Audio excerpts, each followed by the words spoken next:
I was, of course, happy to meet the Hezbollah people because it's a point of view that's rarely heard in the United States. And I have no problem saying that I do want to express solidarity with them. And I'm not going to be a coward and a hypocrite about it. I don't care about Hezbollah as a political organization. I don't know much about their politics. And anyhow, it's irrelevant. I don't live in Lebanon. It's a choice that the Lebanese have to make, who they want to be their leaders, who they want to represent them.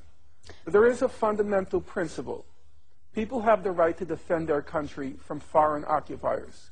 And people have the right to defend their country from invaders who are destroying their country. And that, to me, is a very basic, elementary, and uncomplicated question. My parents went through World War II. Now, Stalin's regime was not exactly a bed of roses. It was a ruthless and it was a brutal regime, and many people perished. But who didn't support the Soviet Union when they defeated the Nazis? Who didn't support the Red Army? And in all the countries of Europe which were occupied, who gets all the honors? The resistance. The communist resistance, it was brutal. It was ruthless. The communists were not, it wasn't a bed of roses. But you respect them. You respect them because they resisted the foreign occupiers of their country. And if I'm going to honor the communists during World War II, even though I probably would not have done very well under their regimes, if I'm going to honor them, I'm going to honor the Hezbollah. They show courage, they show discipline. I respect that. هذا التوصيف صحيح، ولكن قبل سنة 2000 بعد 2000 صار في انسحاب إسرائيلي من منطقة الجنوب، صار في انقسام بداخل لبنان بين الأطراف السياسية اللبنانية حول موضوع مستقبل السلاح وموضوع المقاومة. يعني هذا الانقسام الذي حصل أنت هون عم تفوت طرف فيه، أنت عم تكون طرف. بالنهاية أنت عم تقول أنت عم تجي على لبنان زيارة، ولكن ما عم تشوف تداعيات اللي عم بيصير. بالنهاية تداعيات حرب تموز على الناس. Listen, if you want to close your eyes and believe it was all over in May 2000, you can do so. You can play that game. But the reality was, and everyone understood it, that the Israeli attitude was, we're going to knock out Hezbollah. And they began planning for a new war right after they were forced to leave in 2000. They found their excuse, their pretext, in July 2006. But there's no question among rational people that Israel was never going to let that victory go by, the Hezbollah victory go by. They were determined to teach كان يمكن تجنبه. يعني هون ممكن يقدر الطرف الآخر يقول لك ممكن تجنبه وما توقع بالفخ. It could not have been avoided. There is no way that the United States and Israel are going to tolerate any resistance in the Arab world. You want to pretend it can be avoided, you can play that game. But serious people, clear-headed people, knew there was going to be a war sooner or later. You think there's not going to be another war? You think Israel is going to allow that defeat in July 2006? You want to pretend it's Hezbollah that's causing the trouble?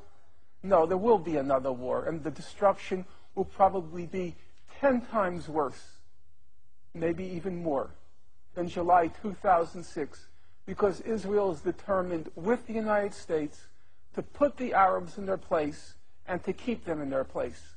Now, how can I not respect those who say no to that? You know, during the Spanish Civil War, there was a famous woman, they called her La Pasionaria, Dolores Ibarruri, from the Spanish Republic. And she famously said, it's better to die in your feet than to walk crawling on your knees. ولكن هذا خيار الشعب اللبناني كله.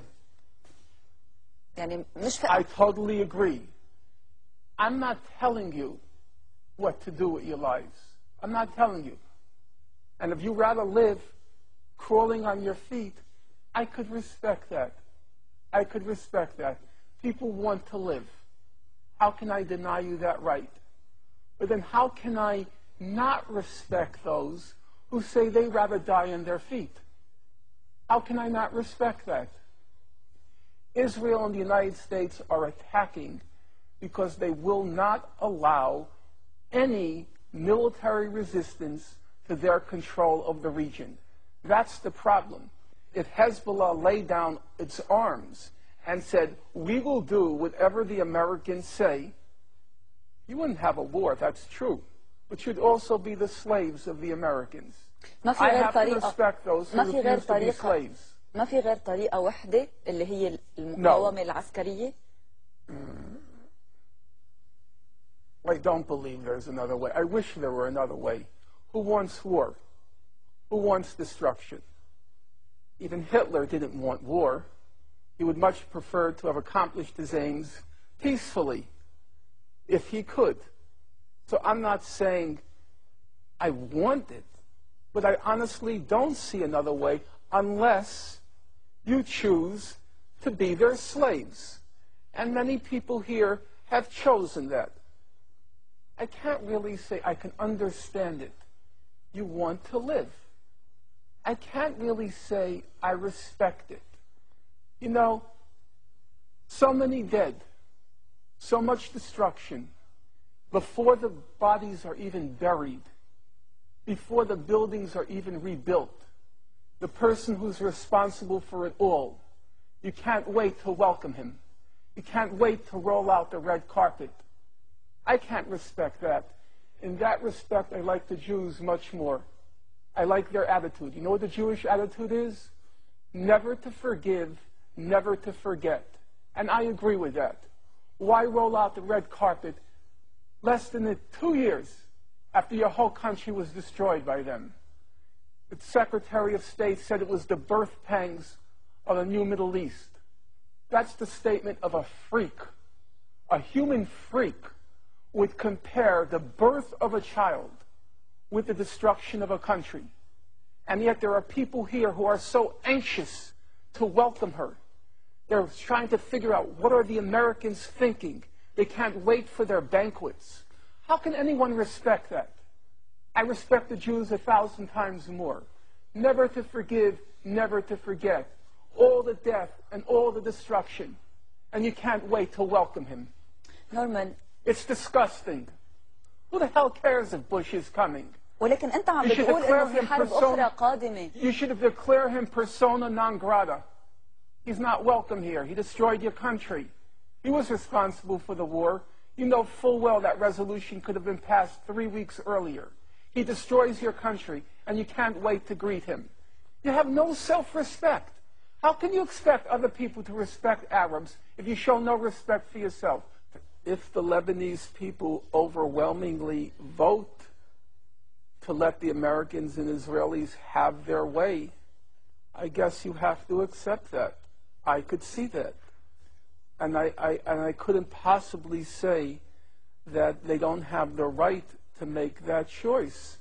Listen, in Nazi-occupied Europe, you have to remember, most of the populations made the choice to live under the Nazis.